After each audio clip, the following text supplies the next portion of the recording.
안녕하세요, 조태자TV입니다. 오늘 영상은 요즘에 제가 제주도에서 캠핑을 많이 다니고 있는데요, 캠핑할 때 불멍했던 영상을 배경으로 해서 오늘의 이야기인 아파트 매도 타이밍이라는 제목으로 오늘의 영상을 진행하도록 하겠습니다. 먼저 오늘 영상을 진행함에 앞서서 지난주부터 이번주까지 오늘까지 머니투데이 기사와 싱글파이어라는 유튜브 채널을 통해서 많은 분들이 저의 이야기를 듣고 거기에 대한 댓글도 달아주시고 의견을 많이 남겨주셨는데요, 기사의 댓글은 거의 다 악플이 좀 많더라고요. 부동산 투자로 해서 조견태를 했다는 내용이 많으니까 악플이 많을 건 예상을 했거든요. 그리고 저는 그렇게 신경 쓰지도 않고, 이전에도 말씀드렸겠지만 50% 우리 국민의 50%는 투자에 대해서 전혀 관심이 없고 30%는 아예 생각은 있으나 실행을 하지 못하고요, 20%만이 투자에 이제 관심을 가지면서 실행하는 사람인데, 그 20% 안에서 한 50% 정도만이 투자에서 성공한다고 생각을 하고 있거든요. 그래서 저는 제 이야기가 투자에 실제로 관심 있고 실제로 실행하는 사람들 중에서 어느 정도 도움이 되길 바라는 마음에서 제 얘기를 들어봐 주셨으면 좋겠습니다. 어느 정도 저 같은 경우에는 블로그도 운영하면서 부동산 카페에 글도 많이 쓰고 유튜브 채널도 운영하니까 가장 많은 사람들이 가장 많이 질문하는 것은 부동산 공부를 어떻게 해야 되냐, 투자를 어떤 식으로 해야 되냐, 자기는 불인인데 어떻게 해야 될지 모르겠다, 이런 얘기를 질문을 많이 하시는데, 저는 공부도 많이 해야 되고 시장 관찰도 많이 해야 되고 여러 가지 해야 될 일을 독서도 많이 해야 된다 얘기도 하지만, 제일 중요한 거는 저는 일단은 많이 해보면, 그러니까 부동산 투자를 실제로 매수를 사고팔고를 계속 많이 하다 보면 자연스럽게 그 부동산 투자에 관심을 가지게 되고 공부하게 되고, 또 그 투자 물건에 대해서 공부를 하면서 실제로 투자하면서 배우는 게 너무 많거든요.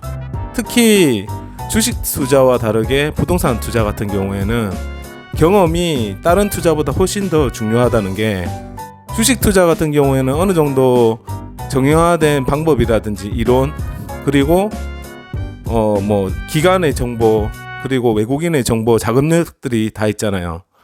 근데 부동산 투자는 오로지 그냥 개인 대 개인의 거래거든요. 그래서 이론이라든지 아니면 어떤 정형화된 정보라든지 이런 것들이 없습니다. 그렇기 때문에 그냥 많이 투자를 해보고 정보가 조금이라도 더 많은 개인이 조금이라도 싸게, 조금이라도 비싸게 팔 수 있는 거거든요. 그래서 그것은 이제 많은 사고팔고 매도를 많이 해보는 그거 하나로도 그런 정보를 많이 얻을 수 있다고 생각합니다.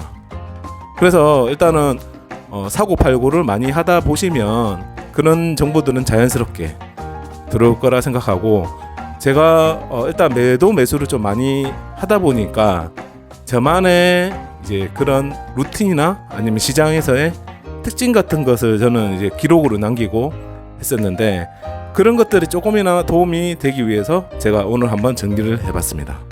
저는 이제 기록으로 첫 번째로 신축 같은 경우에는 3년, 5년, 7년 호수차의 매도가 좋습니다. 이게 왜냐면 신축 투자를 하신 분들은 어느 정도 공감이 되실 건데요, 보통 신축이 입주가 완료되고 그 다음에 비과세 기간이 돌아오는 2년까지는 매물이 보통 이렇게 시장에 나오기 힘들죠. 왜냐하면 양도세가 50% 이상이 되기 때문에 아예 이제 매도를 하지는 않습니다. 그래서 시장에 매물이 없는 편인데, 보통 이제 1년 6개월 정도 지나면 그때부터 6개월 뒤 잔금 조건으로 비과세 매물들이 나오기 시작합니다. 그러면 그때부터는 조금 급매라든지 매물이 좀 많아지면서 그때부터 약간 가격이 조금 조정이 되기도 하는데, 이 기간을 또 지나면 그때부터 이제 매물이 잠기면서 또 3년차 될 때까지 가격이 상승하는 그런 효과가 있거든요. 왜냐하면 그만큼 이제 매물이 많이 줄어드는 겁니다. 그 한 단지만을 놓고 봤을 때요.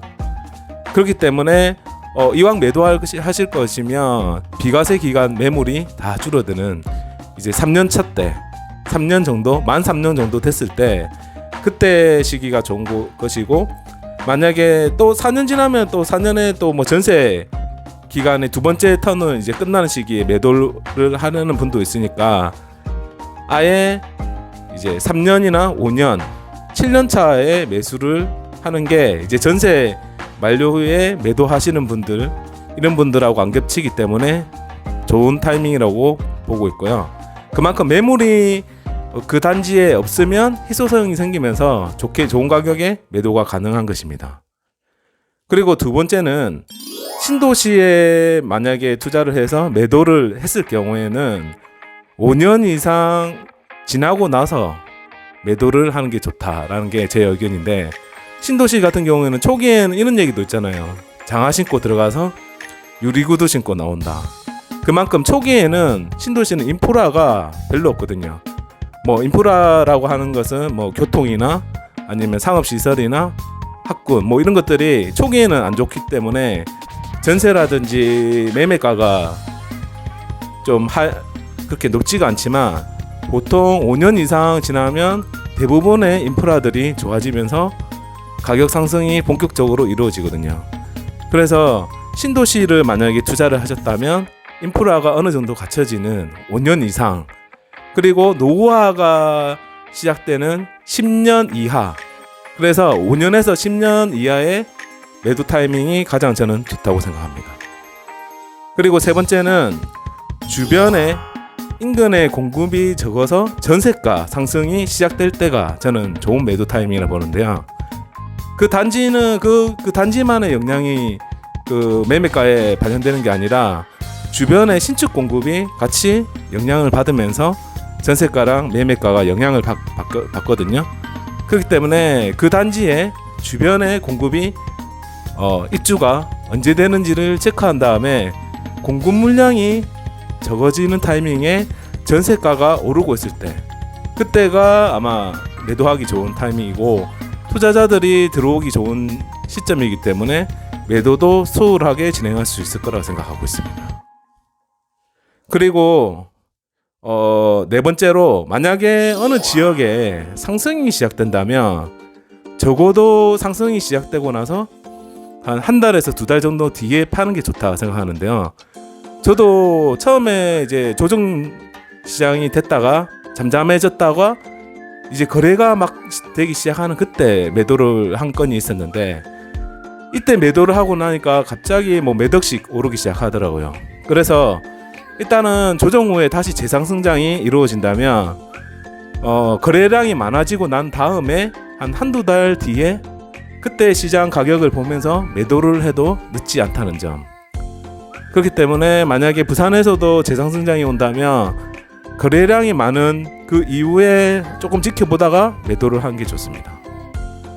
다섯 번째는 일단 최소한 매물수가 그 단지에서 줄어들기 시작할 때, 그래서 뭐 예를 들어서 뭐 투자자 진입이나 아니면 뭐 어떤 이유에서인지 매물수가 많아지면 그때는 희소성이 뭐 좋아지는 게 아니기 때문에 팔기도 쉽지 않습니다. 그래서 그 단지에서 매물이 수가 적어지는 타이밍에 파는 게 좋다고 생각하고요. 마지막에는 한 채는 일단 무조건 홀딩하는 전략이 좋습니다. 그래서 다 팔지 말고 만약에 갈아타기를 하더라도 이제 매도 하기 전에 이제 가야 될 상급지나 아니면 갈아타기 해야 될 곳을 알아보면서 동시에 진행하는 것이 좋다고 생각합니다.